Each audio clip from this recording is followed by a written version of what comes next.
Alright guys, what's up? I got some really exciting news from Klein Tools. I was messaging them on Instagram via DMs, and I was asking them if they were bringing out any new glow-in-the-dark tools, and they did say they were.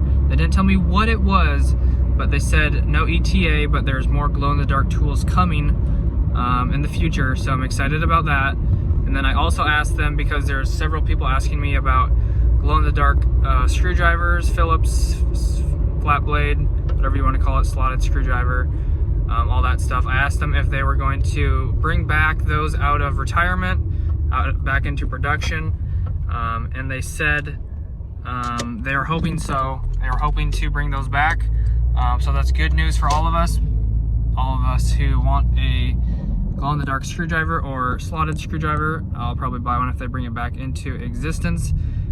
So good news on that, guys. I just want to give you guys a quick update. I'm super excited, but that's all I got for you guys. Thank you so much for watching. I appreciate it.